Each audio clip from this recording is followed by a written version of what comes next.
언제나 필승! 네, 반갑습니다. 필승입니다. 자, 최근에 쿠팡의 상장으로 인해서 굉장히 좀 뜨거운 이슈가 되고 있습니다. 일단 시가총액이 100조 원까지 상승을 했다가 현재는 좀 하락해서 91조 원 정도를 보이고 있는데요.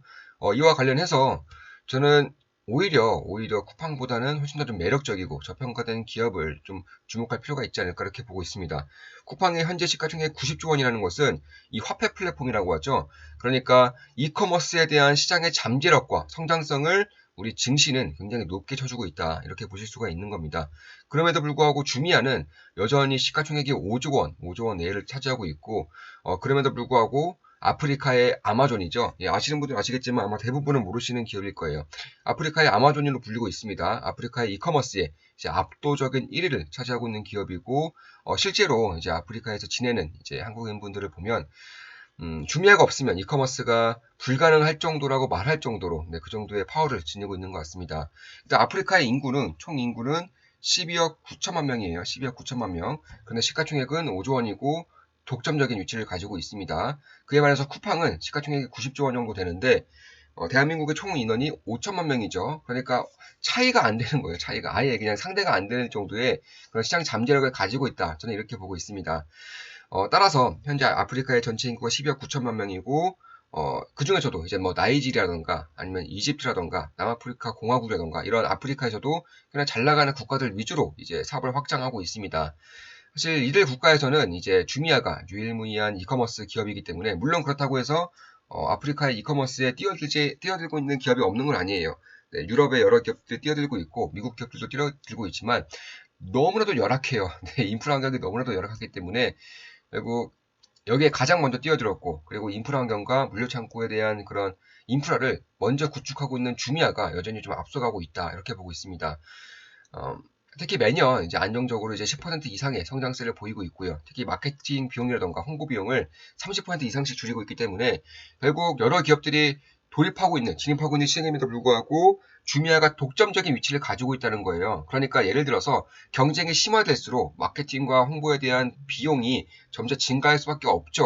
뭐 삼성전자 같은 경우도 2010년대 이제 치킨 게임을 할 때만 하더라도 이쪽에 대한 비용을 굉장히 많이 썼었습니다. 그런데 주미아 같은 경우는 이제는 거의 독점적인 위치를 가지고 있다는 거예요. 그것을 마케팅 비용과 홍보 비용의 감축으로 그대로 보여주고 있는 것이다. 이렇게 보고 있습니다. 특히 이제 아프리카 국가들, 특히 나이지리아, 남아프리카 공화국, 이집트 같은 경우는 GDP 규모도 꽤나 빠르게 이제 성장을 하고 있어요. 매년 3% 이상의 성장세를 보이고 있고, 원래는 5% 이상의 성장세를 보였는데, 작년에 코로나 사태로 인해서 역시나 꽤나 큰 피해를 받고 있는 그런 모습입니다. 아직도 백신 접종이 어렵기 때문에 올해까지는 이제 저성장이 이어질 것 같고, 아마 이들의 국가에서 내년부터 이제 본격적인 성장이 이루어지지 않을까, 개인적으로는 그렇게 보고 있습니다. 따라서 인구가 이제 5천만 명 내외에 이제 쿠팡보다 이제 시가총액이 20분의 1밖에 되지 않기 때문에 저는 이쪽에 대한 잠재력을 좀 볼 수도 있겠다 이렇게 보고 있습니다. 제 생각에는 만약에 주미아가 지금 만약에 상장했으면은 아마 5조 원보다는 훨씬 더 많은 그런 가치를 받고 있지 않을까 개인적으로 그렇게 보고 있어요.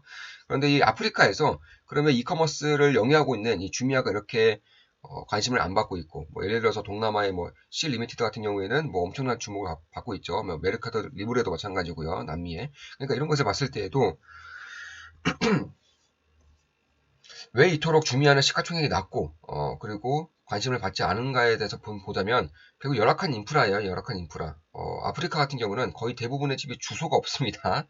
이거는 제가 어떤 기사를 보면서 좀 알게 됐는데 이 주미아 같은 경우는 어떤 식으로 좀 영업을 하냐면 예를 들어서 제가 아프리카에 살고 있는 이제 시민입니다. 그런데 네, 제 집에 주소가 없기 때문에 이런 식으로 요청을 한다고 합니다. 예를 들어서 뭐 휴지를 주문했다 이렇게 한다면 휴지를 주문하고 주소란에 네, 그 어떤 병원에서 이제 우회전을 해서 이제 세 번째 블록에서 나오는 파란색 지붕의 집이 제 집입니다. 이런 식으로 요청사항에 적어 놓고, 그 다음에 바로 이제 우리나라처럼 자동으로 그냥 택배를 놓고 택배기사분들이 일을 하시는 것이 아니라 주문한 사람이 택배기사분과 약속을 잡아야 돼요. 약속을 잡아서 이제 주미아페이로 계산한다고 합니다. 모바일을 통해서 주미아페이로 계산하는데 이렇게까지 하는 이유가 일단 인프라가 없기 때문에 주소가 없어요. 그래서 그런 것을 타결하기 위해서 이제 뭐 몇 번째 집이다, 파란색 지붕의 집이다 이런 식으로 하는 것이고 왜 굳이 직접 만나서 하냐면 그만큼 좀 열악한 거죠.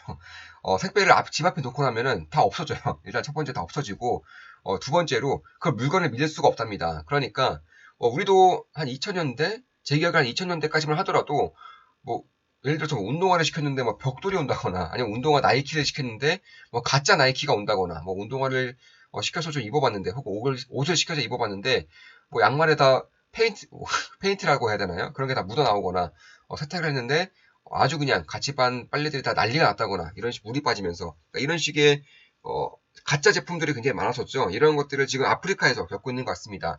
그래서 약속을 잡고 물건을 받는 그런 형식이기 때문에 아무래도 생각보다는 성장성이 많이 나오고 있는 것지는 않아요. 지금 10% 내외 성장이기 때문에 다만 아프리카도 앞으로 발전한다고 하고 그리고 인프라가 갖춰진다면 여기서 독점적인 위치를 가지고 있는 주미아의 성장성은 오히려 가면 갈수록 더 빨라질 수 있을 것이라고 보고 있습니다. 참고로 주미아의 지금 활성 이용자 수가 약 650만 명이에요. 650만 명. 아프리카의 전체 인구 수가 12억만 명을 했을 때 여전히 이쪽에 대한 양적인 성장도 이루어질 수가 있는 겁니다. 물론 이커머스에 대한 그런 성장이 이루어질 때는 질적인 성장도 마찬가지지만 양적인 성장도 아주 많이 이룰 수가 있는 것이 바로 주미아의 가장 큰 장점 중에 아닐까 이렇게 보고 있습니다. 특히 이 깔려있는 게 없으니까 그러니까 인프라가 아예 없으니까 주미아가 전부 다 해결해야 돼요.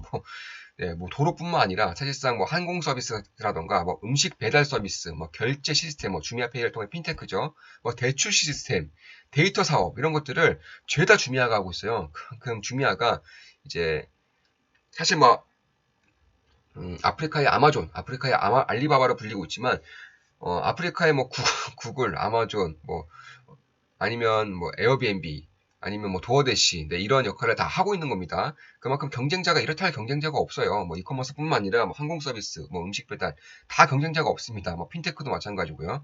단기적으로는 주미아가 모든 것을 다 해결해야 되기 때문에 매우 힘들 수 있어요. 저 같은 경우도 시간을 좀 두면서 매우 천천히 봐도 되는 기업 중에 하나가 아닐까 이렇게 보고 있습니다.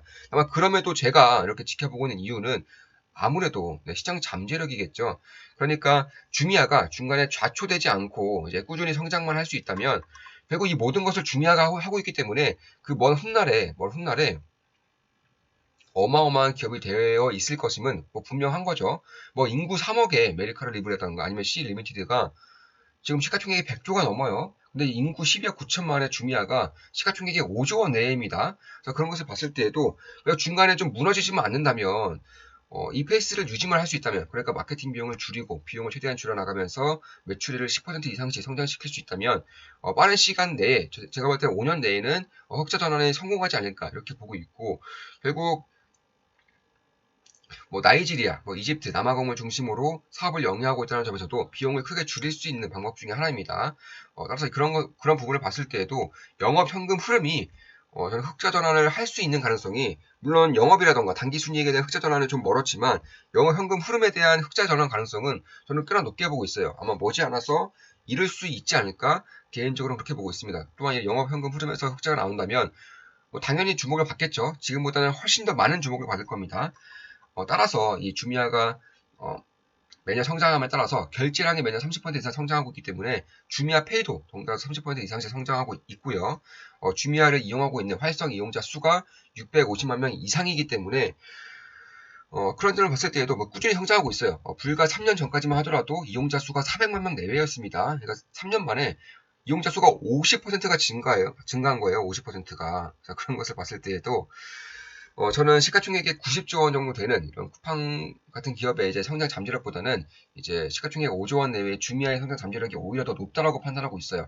그런 것을 봤을 때에도 꽤나 좀 주목할 부분이 있다라고 저는 개인적으로는 그렇게 생각을 하고 있습니다. 특히 주요 주주들도 뭐 핫바지들이 아니에요. 네, 한마디로 좀 잡주가 아니라는 겁니다. 주요 주주들이 뭐 예를 들어서 독일의 투자 자문사죠. 이제 로켓 그리고 뭐 악사 뭐 골드만삭스 이런 기업들이 이제 주요 주주이기 때문에 그런 것을 봤을 때에도 저는 꽤나 기대할 부분이 있다 이렇게 개인적으로는 보고 있습니다. 뭐 물론 남아프리카 공화국, 뭐 나이지리아, 이집트 이런 국가들뿐만 아니라 뭐 탄자니아던가 뭐 케냐, 가나 이런 대부분의 아프리카 국가들의 사업을 영위하고 있기 때문에 여기에서의 선점 효과가 있다는 거예요.